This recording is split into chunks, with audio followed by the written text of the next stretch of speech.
Welcome, Fedi friends, to episode 4 of Fireside Fedi. I'm your host, Ozone. Fireside Fedi is a show about folks within the Fediverse.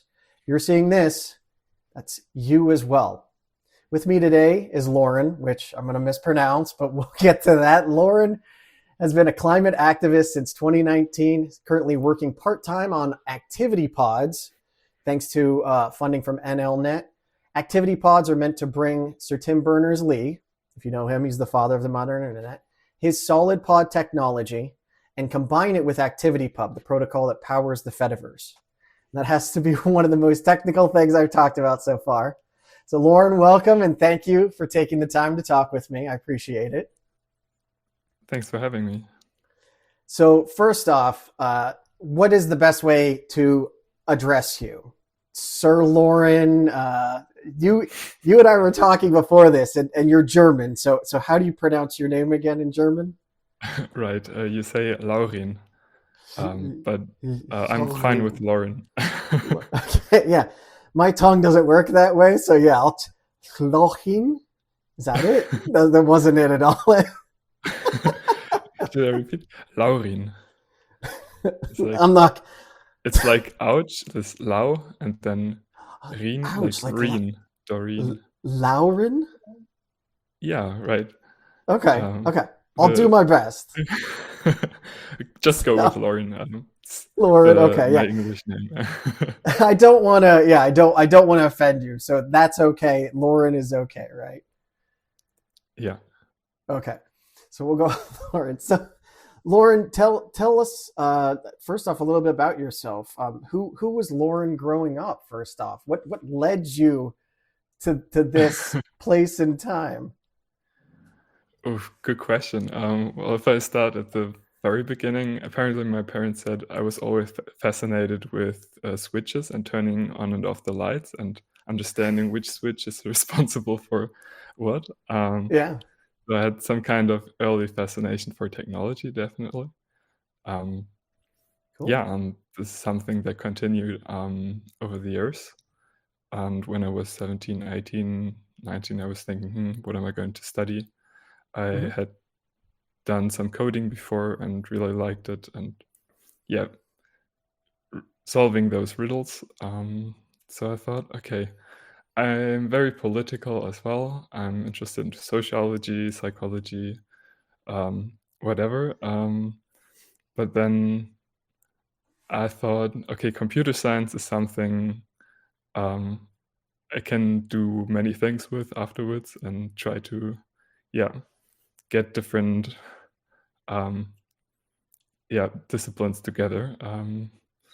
So then I studied computer science in my bachelor's. And now I'm working part-time on ActivityPods, and I'm studying computational social systems in Graz. It's in Austria.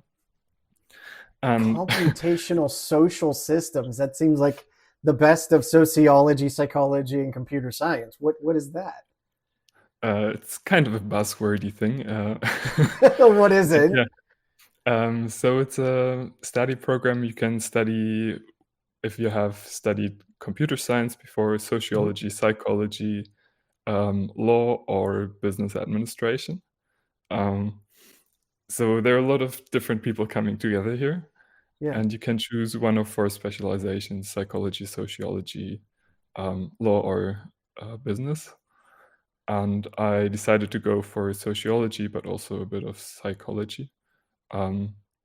Basically to understand how social media and technology technology shapes society and the other way around. I'm interested into social media, which is why I'm working on ActivityPods.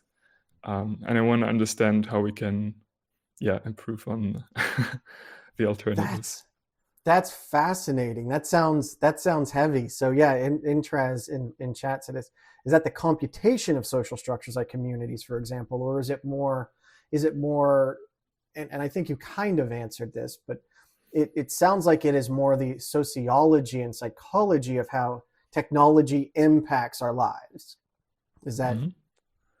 It's really both. You can specialize in all kinds of things. So this semester we had a research project, and we could choose on anything related to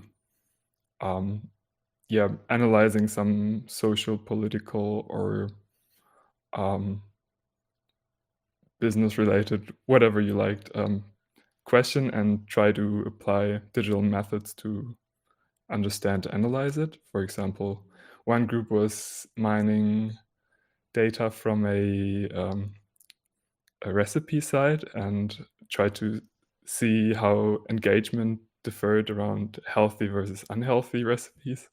So Dude. this is something you could do as well. I looked at climate opinions about climate change and environmental issues and how this differs across countries with high or low fossil fuel production rent.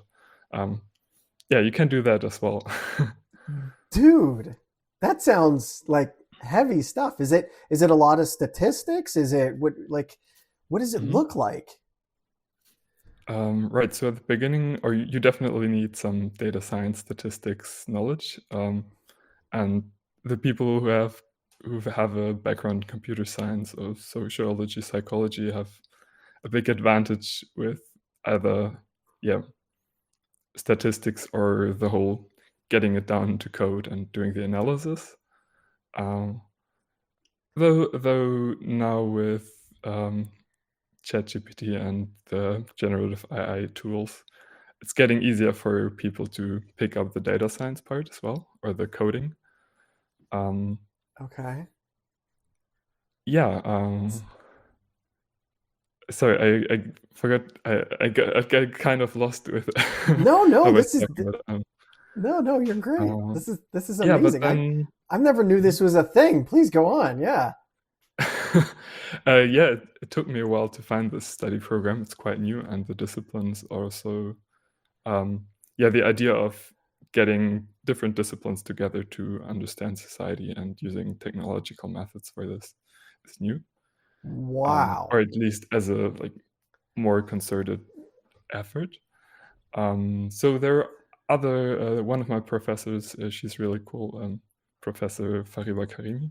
She's doing a lot of agent-based modeling, it's called. So you define so-called agents that have that you give certain properties. Say you have different agents, people on a grid, and they wander around randomly, and when they meet, they say they trade with each other, or when there are agents and there are food restaurants nearby, the agents get happy. So the question is, how does the happiness in this model change depending on how the food restaurants are distributed? Things like that you can do as well, and try to use those technologies to model societies, and try to get a good model that describes certain social behaviors. So at what level do you define a society, though? Because I mean, there's Germany, that's a society. The US is a society. We have micro societies within those. The internet itself can be seen as a society. But again, you have the Twitter society or the Fediverse society. So so first off, that has to be absolutely fascinating looking at the differences in those societies. But how do you focus on what you define as a society? This is a very good question. And there's no clear answer to this. Right? Yeah. It's not one or the other, right? We all merge and we overlap in some areas and not others. Yeah. And it's a very, well, you could say political thing as well, or depending on, there's always a lot of criticism about economic models, because they assume, for example, rational agents. And we know people are not rational in that sense. But in some ways, those models can describe some part of economic facts in a way. But the model is only very limited in what it can do. it really depends how you define it, and you should probably get in contact with people from sociology or psychology who have more experience in actually describing those things. Okay. Because otherwise, well, it's hard to say how this holds true, or the results hold true Yeah. for reality, of course. Yeah. No. So Yeah, yeah. No, I mean, that's the standard, physicist problem, right? Theoretical versus, and I recently watched Oppenheimer is the only reason I'm talking about this, but you can only theorize so much. And if your model doesn't fit society, like, what is that piece that you're missing? Like you would expect it to go like this, but human activity is so much more complex than a series of, a dozen, 2 dozen, whatever number of variables, right? Like we literally have millions of variables in our daily life, and you can't account for every single one. right, yeah. It's Dude, really hard. that is fascinating. So you're currently a student. Right, yeah. Are you going for like a PhD or?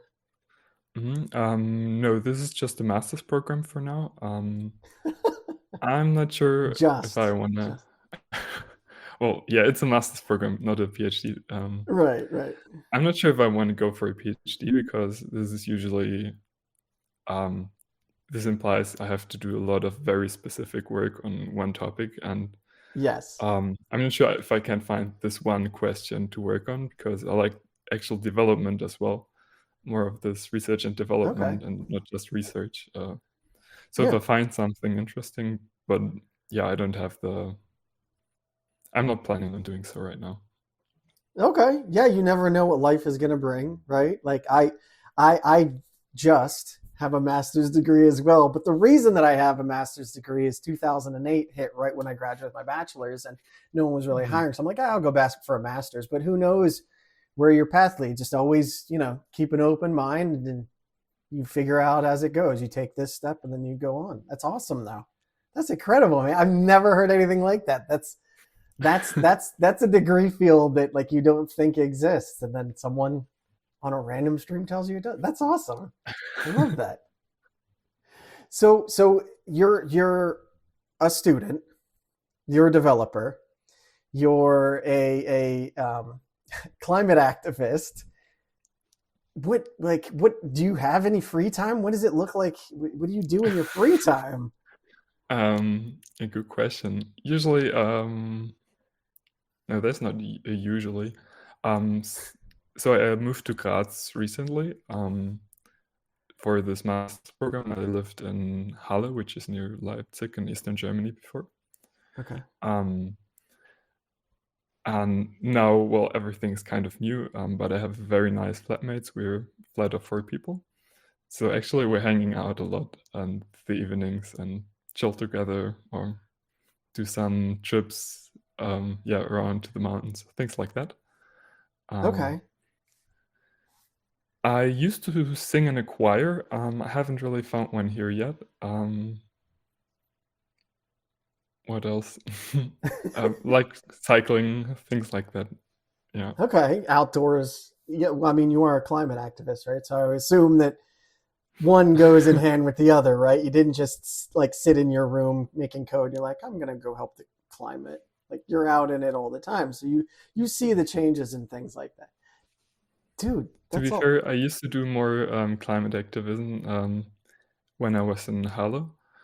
Now it's less so. I'm trying to go more into the direction of tech activism, or yeah, activism in a broader sense.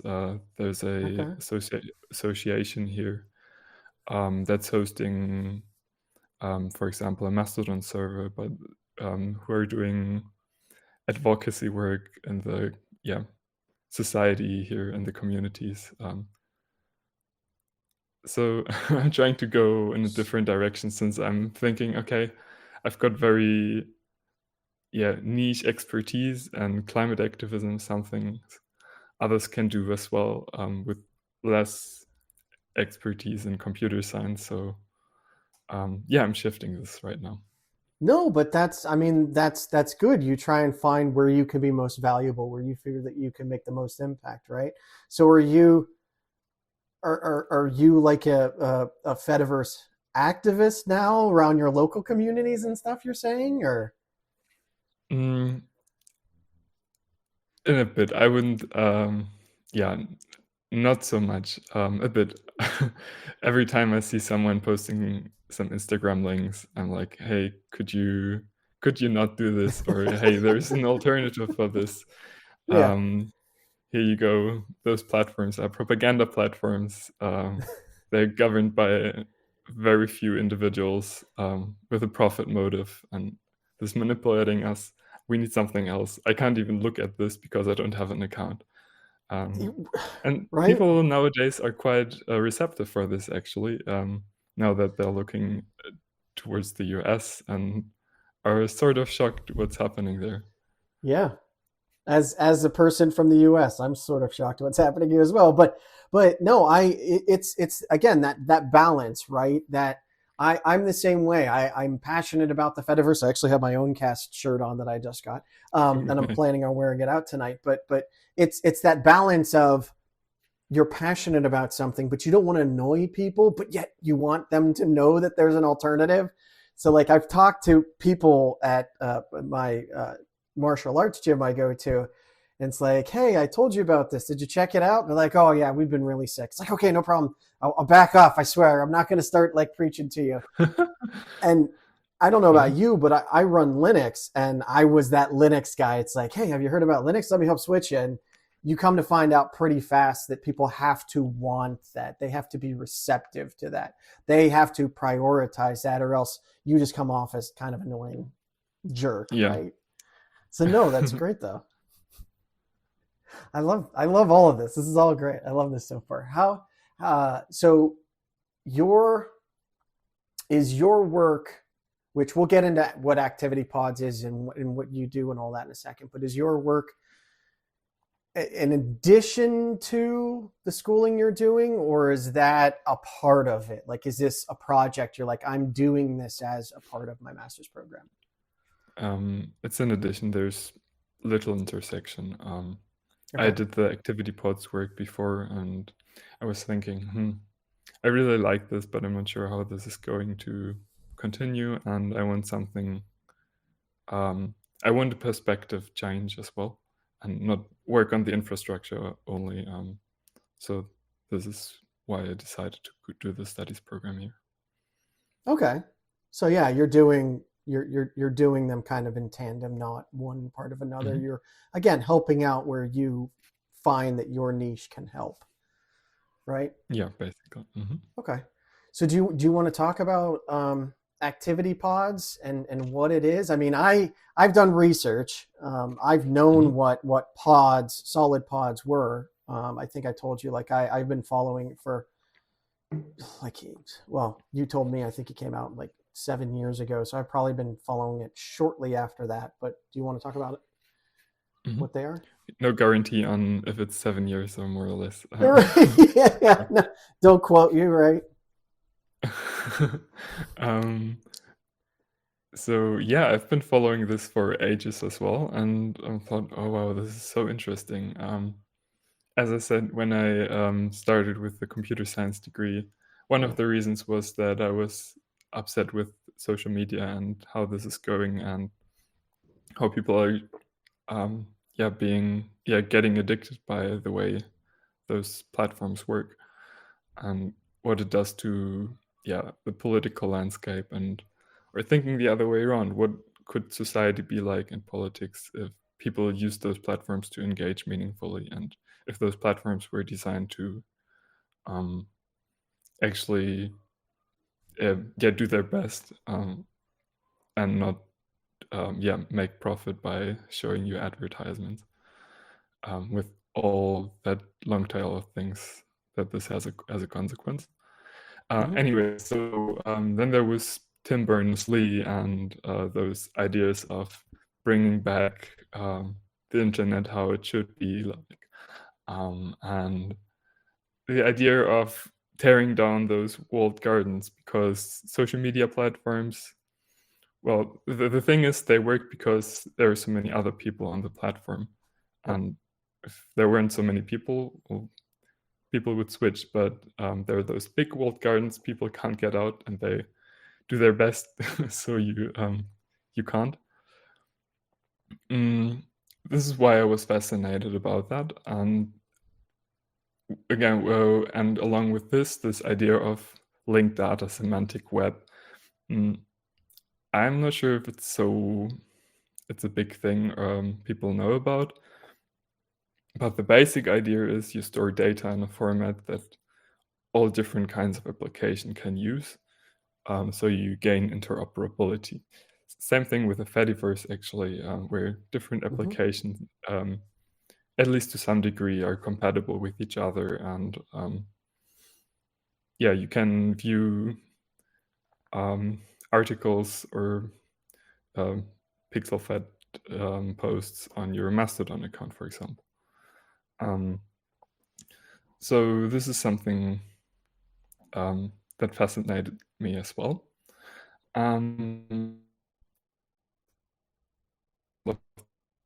It took me a while. And so after my bachelor's, I made an internship at Inrupt, the company that Tim Burnerss Lee founded, around those solid social link data pods. Pods being, I'm not sure, I didn't explain it yet, did I? No. Yeah, please go ahead. Okay, where do I start?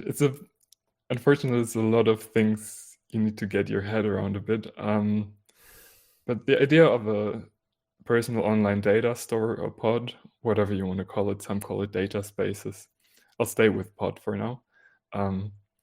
The idea is you have your one account. It's like your Google account, but it's not tied to Google. You can choose where you create your account.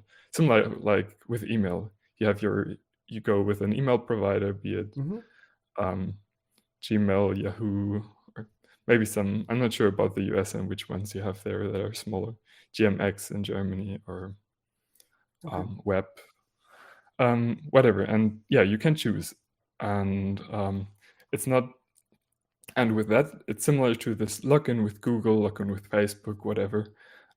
You use your account and you can then use different applications with the same account. This is the idea of solid in an ideal world. And there are a lot of specifications. It's a lot from a technical perspective because most developers don't learn how all of those standards work. Right.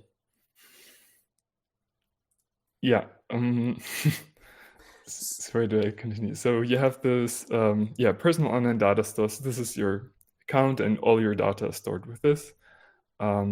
And then you have different applications that can work on modify this data. For example, a calendar or something like that. You can use your calendar app, but then after a while you think, I don't like this calendar app. I use a different one. This would be an example of how Solid should work in an ideal world. Yeah. So again, I've followed it for quite a long time, and actually have had chats back in the Solid chat community about like how do you get uptake with something like this. And this was before I knew about the Fediverse. And the way that I've come to look at it as, Facebook has all of your data in their servers. Now imagine if you held all of your data. So a big box that just has everything about you, whatever you want. And it's more like cell phones that have to say, when you go to access an app, it has to say, can I access your name? Can I access your pictures? Can I access your, text history? And it's like, well, I don't want you to have access to my pictures. So like Mastodon, right? Like I only want you to have access to my name, obviously on the internet, and any of the text that I have.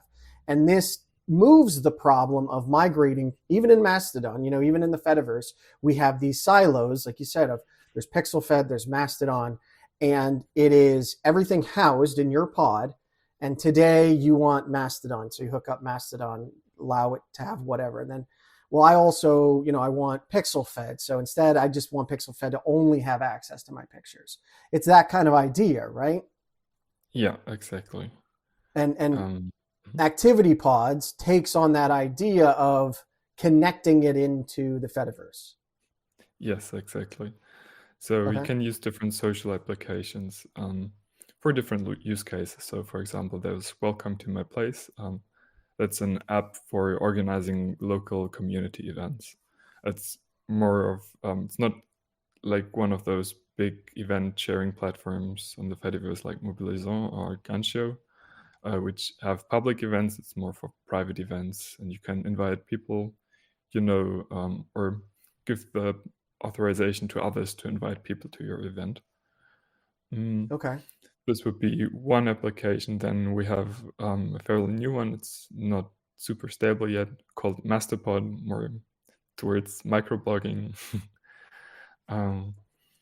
Yeah, and you have the same account, the same network of friends, but different use cases. Right. Okay. Mm. So yeah, I was looking at. So I have Mastopod up here. I haven't actually looked at this. I did see you had "Welcome to My Place," and I wasn't 100% sure what it was. I saw that there was a sign up, but I think that it's not really usable yet, or is it? Mastopod, you mean? No. Welcome to My Place. I mean, it Yeah, could be because I there's locked down my entire browser that it doesn't work right. But Mhm. There's still some instabilities, but Welcome to My Place is one of the apps that is used in 2 French communities, I think.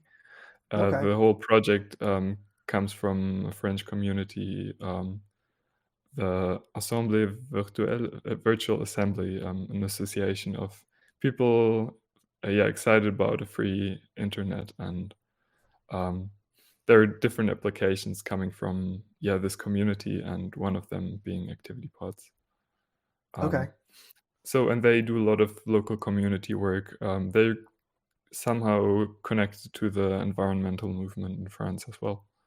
Oh wow. Um, and so in their communities, they said, "Oh, we want to set this up and create our own application." And so there are, I think, about 500 people in those communities that use it. Okay. And I mean, again, it's not, it's not Facebook, but in my opinion, every person that moves off of those big centralized platforms, give them less power, and we take back the internet for us. I'm an idealist, so if that seems overly dramatic, that's fine. But that's how I look at it at this point: is it's our data, they're making money off of us. We need to kind of take back control and maybe get them to start playing nice with everyone else. So Mhm. one person, 500 people, 5,000 people, 5 million people. It's all a drip in the bucket, and slowly that we'll get that back. Mhm. Now, so ActivityPods is built as essentially an add-on to Solid, right? So it's taking Solid and it's plugging ActivityPub inside of it. Solid itself even can stand alone. Like, I believe, if I remember correctly, back when Sir Tim Burnerss Lee mentioned about doing it, his idea wasn't just social media. It was, you house your own medical data in there. When you go to a new doctor, you give them permission to access your medical data or your banking information. So we're no longer tied into these specific companies. It's ours. Is that, first off, is that correct? Is that still the idea to do that once you can get this running? But also, I saw someone in chat ask about is it built on blockchain? I don't think it's built on blockchain at all. I think it's completely separate, right? No, there's nothing to do with blockchain. Let me go back to the point before for just a second, Yeah. because I think it's a very small community still. But the idea in Germany, there's a movement, a degrowth movement that they speak of Reallabore, like real life laboratories. So I think it's a place where we can experiment and try different things and see how things might scale and what works, what doesn't work.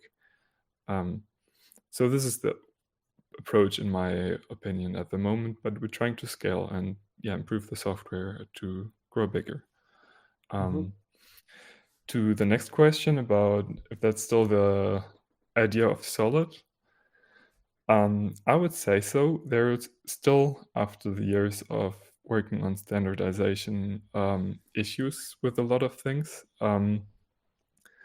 For example, only recently there's been a spec, another standard extension, or a solid kind of, you say specification, it's long documents saying how applications need to behave. Right.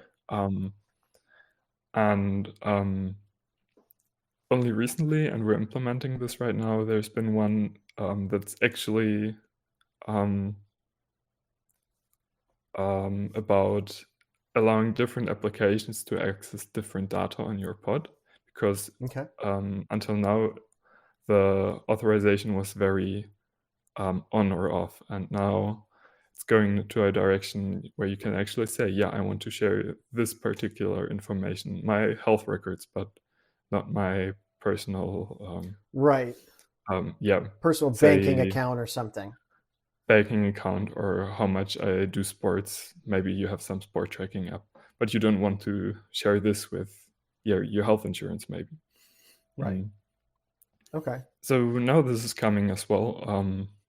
But there's things like that. There's still things to do. Yes. So, I mean, that's especially the life of a software developer. It moves so fast, right? That there's always more that you want to accomplish. Never enough time, never enough people, never enough money. But if you're folks out there, if this sounds interesting, look for folks to donate towards, get involved in Solid. Like it's an open project. Reach out. Like, again, I've talked to folks in chat, in the Solid chat like 7 years ago, and I was just asking general questions. Just talk to people, see how you can help. Now, you've been involved with Solid before ActivityPods? With I was basically until 2022, I think I was just following this along. But then I applied for an internship at Interrupt, the company behind Tim Burnerss Lee, and working on solid technologies. Mm-hmm. And to some extent, this was the starting point. And then I happened to run around and find ActivityPods, and I thought, wow, this is a really cool project, because you don't have the just application and data storage, but also the social aspect. And I was a Fediverse fan back then as well. So I thought, okay, this is a great project. I need to get involved there. No, and I remember seeing this, and it's like, I love this idea. I love being able to take this, but at the time, the entrenchment of big tech, like, people weren't, disenchanted by it. It was still a thing that had not gotten too egregious, that was pushing people away. And I think I even asked in the chat, was like, how do you expect people to move away from that, right? Like, you have a great idea, but there's nothing to combat that idea of, here's everything for free, do what you want with it, it doesn't charge anything. And now I think people are really seeing that idea of, it does cost something, right? And attaching that to things like the Fediverse allow you, again, to really take your data to whichever front end you want.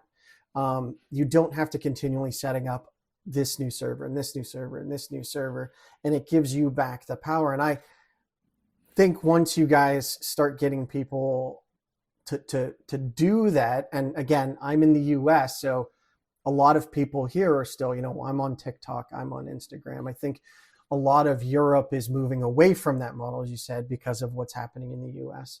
And to get people caring, I think, and giving them access to their social media still is brilliant, and is definitely a step in the right direction.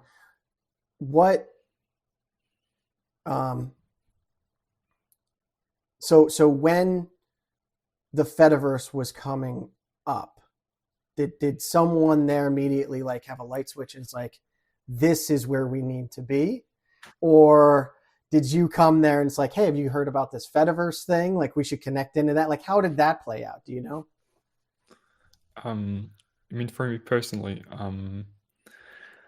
good question. Honestly, I can't really remember. This was, yeah, around 2017, 18 maybe, where I discovered things like that, Matrix, Mastodon as Mm-hmm. well. I thought, oh, cool, I'll get an account, but then next to no one else was using it, so I Yep. abandoned it for a while. Yep. But then over the years, also in Europe and Germany, especially in Austria, Switzerland as well. So there's the Chaos Computer Club, Chaos Computer Club, Oh, okay. Yeah. um, and it's the biggest hackers association in Europe. And they're, yeah, hackers in a broader sense of developing Mm-hmm. software and security research, Right. and yeah, it's quite a political thing as well. And so there's a big community of people that are involved with those topics. And I think this was one of the sources as well where um, I got to know or got more involved with those things, at least Mm-hmm. interested. And I guess this is one of the reasons, because the association is quite well connected into different communities as well. It's not just techie, but queer, climate activist, general society topics like mutual aid, Mm-hmm. like hacker workers spaces, things like that. So those were connecting points where those ideas can actually, yeah, find their way into civil society. And once every year, there's the big congress, the Chaos Computer Congress. Mm-hmm. No, Chaos Communication Congress. I've heard Usually of in it. I've Hamburg. never been to any of them. I'd like to go sometime, but yeah, they Yeah, sound amazing. it's really in a way overwhelming as well, because there's so many flashy things and so many people and workshops and Yeah. super funny technological things. For example, a lot of people are wearing cat ears, and it's just a thing. Okay. There were some people actually designing a LED kit, which you could plug into a USB power bank, and so it would Okay. flash your So they cat would ears. light up.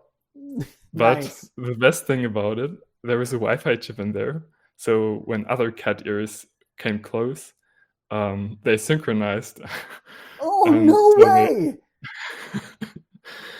both were flashing in the same frequency. Dude. Like we Yeah, talk you about find those things as well now. we were talking, we were literally, you were just talking about societies, and that like it has society, it is its own society, right? Like outside of that environment, that makes no sense. Like why would anyone do this? But that brings people together. Like just that thing, like, hey, I have this weird thing and everyone else is doing it. It's like, I'm going to advance it a little way. And now we're synced. So we're connected. And it's such a beautiful thing that something like that is the technology bringing us together, right? Like, I love that. That is. I don't know if I would wear the cat ears. You would That is after a great. while when everyone else is doing it. Yeah, when you're the only one not doing it, right? Then you actually stand out more because you're not doing it. I love that. That's incredible. That is so cool. So you have Activity Blog.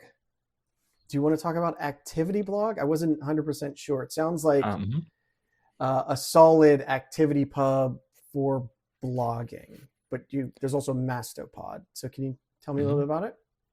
Okay, the disclaimer, it's not working well yet, since it took more time than I anticipated, and now there's not a lot of money making things more complicated.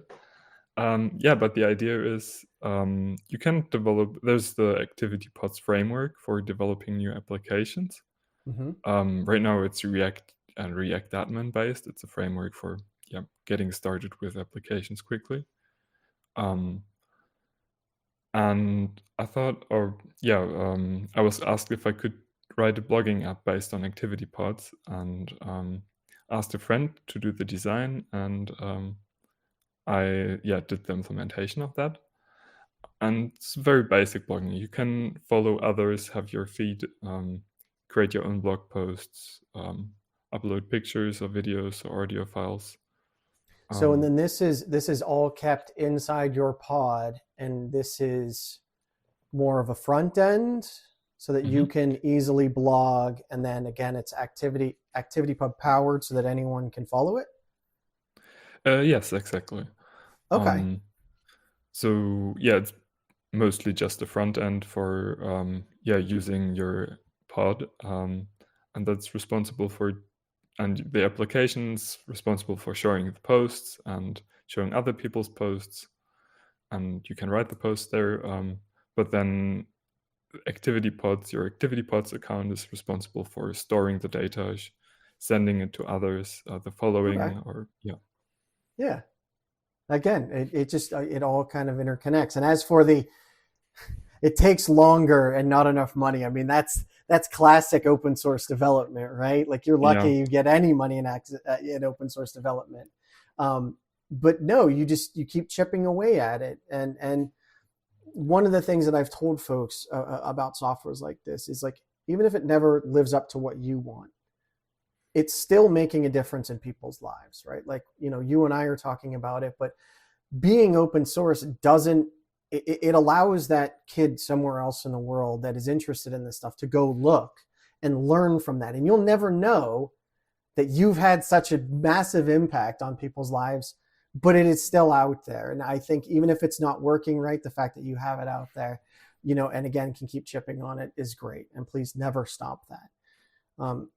As for, so one of the folks in chat asked, like, and I think I know the answer to this, but the whole idea of ActivityPods, pods specifically, is that you control your data. Where does that data reside? Like you can't get it mailed to you. So it has to exist, on your own server, on someone else's server. You guys have a thought or a plan on how to make, first off, where that's located and how to make that easy to pick up? This is a very good question, and it's a hard one from a technological perspective. Where do I start?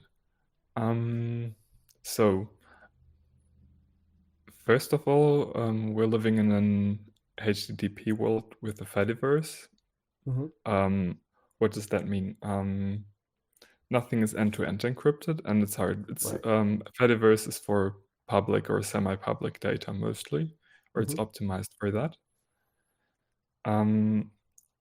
And you have your instance provider, whatever you want to call it. For example, your Mastodon, Mastodon.online, or something like that. And your data is stored there. And since you send the data there, and the server is responsible for sending it to others, it needs to look into your activity, the node, the new post, whatever it is. And ActivityPub is designed for not being end-to-end encrypted. So we need to store this data unencrypted on our servers as well, or at least to some extent. You can download your data, and soon we will implement pod migration as well, or account migration, as you can do, for example, with Mastodon. And this is still a big step, still a bit away, but I'm very excited about this. We're teaming with Nico from NextGraph, and NextGraph is the new shit. So the basic idea here is everything is end-to-end encrypted at first, and you have, it's more of a peer-to-peer spirit. You send your data from one person to another person. You can share your data. It's offline first, which means you don't have to be connected to the internet, but as soon as you are, things synchronize and resolve. And here it's different because the server cannot actually look in the data, and it's just responsible for syncing things, but not for processing things. So it only knows, okay, I need to put this package somewhere else. But do not process this the same way as ActivityPub servers would have to. And we're actually going to use Nextgraph with ActivityPods very soon. This is going to come this year. However, we're only using Nextgraph as a database for the time being. I'm not sure how much I should go into the technical details. It's a bit, it might be a bit of a detour. Yeah. This is heavy stuff. And I mean, you get into the issue with any centralized service, Proton Mail, Matrix being the key ones. Is how do you encrypt something, but also allow people to access their data in a manner as easily as they've accessed it before, right? You need to make it invisible, but still assure everyone that it is there and working. And that's a really difficult thing, because if you say ActivityPods or pods in general take off, like I've asked before, how I literally asked that question again years ago. How do you expect people to house this? Like, I'm an IT nerd, right? Like, I'm running all of this on the Fediverse. I've set all of it up with significant help from my community, but a standard mother, at home, she's not going to know how. So in theory, you would have a pod provider, right? Maybe $2 a month, or maybe you have your government decides to go in and they host it. But then that brings in the same kind of privacy issues that we see now, which is you don't have privacy on the internet. So you need to have that information encrypted at rest, but easily able to be accessed. And Nextgraph is, like you said, peer-to-peer, end-to-end kind of a thing that could help solve some of that stuff. But it's still in flight, right? Like, all of this stuff is a work in progress. Yeah, it's a very good point. I mean, technically, all of this is possible. It's totally possible. It's hard, but it's possible, and we need the money. And it doesn't even cost much in comparison to what states spend for their Microsoft Office subscription. This is peanuts. But then one of the hard things in the open source community in general is getting the user experience and user interfaces right. And for Nextgraph, this is going to be a key challenge as well, but the framework is very good in a way that all the technology of getting things encrypted and so on, as a developer, you won't have to deal with that, and as an app user, neither. So I think this is something we're going to be able to solve fairly soon. But then it's more than a technical issue, also a social issue of actually getting people to use the software and making the jump from their previous networks to a different technology. And the idea with using Nextgraph or teaming up Nextgraph with ActivityPods is actually to have the bridge from Nextgraph to the Fediverse to address, to be able to speak with this community while having your own network as well, which with the one part being end-to-end encrypted and local first, but then being connected with the Fediverse as well. Okay. Yeah, it's a lot of work. I've told my community before, and again, I'm an idealist and I love to see the privacy take off, but it seems to me that the Fediverse is, in my opinion, Internet 2.0. It really is that open environment that anyone can do anything with. And especially with something like pods, if you guys get pods running where people can move them around to whatever they want, that opens it back up to us. We no longer have these walled gardens, as you're talking about. We no longer have all of the energy, money, power within a couple of large technology companies. Now, what does success look like to you? That is success for yourself. That is success with ActivityPods. What does success look like to Laurin? Good question. I should be asking myself this more often. I need a moment, I think. Yeah, take your time.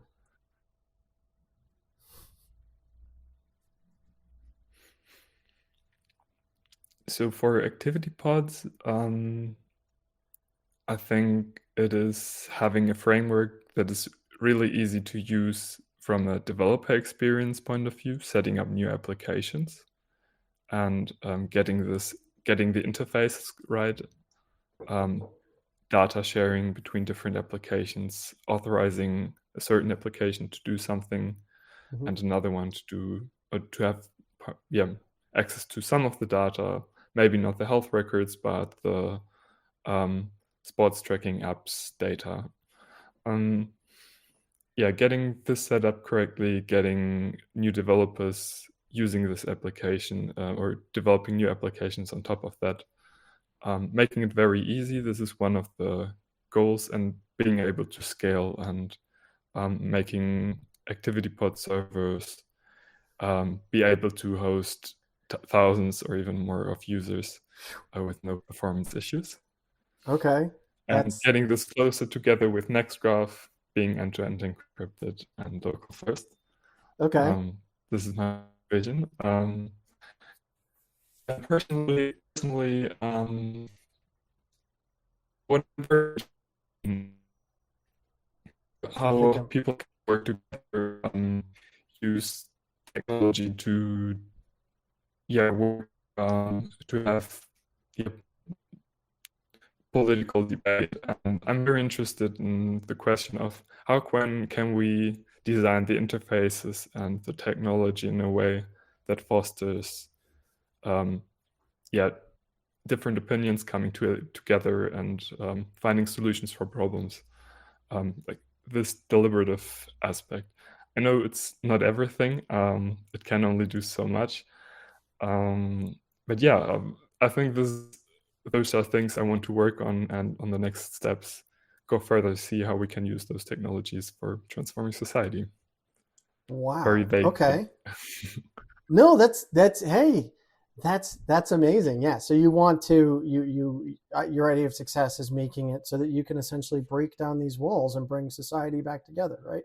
And help people understand each other. It seems like through technology. Doesn't all have to be bad. No, that's wow. Okay. Cool. Yeah. For me, success looks like not arguing with my kids on a daily basis. So mine are a little bit, but we need people of all kinds, right? Like mine is no different. My idea of success is no less valuable to me than yours is. I mean, I could never do the things that you folks do, and that's why I massively appreciate you guys. So thank you for all you do. So that's all the questions I have. But now for the real reason I asked you here. I'm going to give you an opportunity to win a prize of a lifetime. The prize today is some troll back hair, which can be used to keep you warm in the winter, or it has a smell, so you could probably fumigate your house. I thought about a lifetime supply of half-chewed gum, but I swallowed it. Sorry. So, are you ready for our quiz on your opportunity to win these prizes of a lifetime? Okay, sure. Just wanted to say I really appreciate this podcast and your approach to thank you. Showing how people giving it behind the scenes. This is very valuable. No, thank you guys. Again, you and I were talking beforehand, and I didn't expect anyone to be interested. So I love talking to people. I'm absolutely fascinated by this, and again, just trying to do my part. But this has been great. I appreciate it. But now for the real questions. So, what's your favorite movie, and why is it Spaceballs?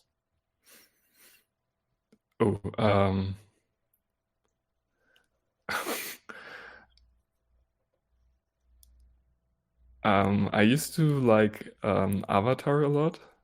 Avatar, okay. It's a long time though since I saw it. I think I really liked the sceneries and how things looked. It was, yeah, It's a beautiful very, movie. very, yeah, I yeah. saw the second one, and it just doesn't Mhm. have the same feeling.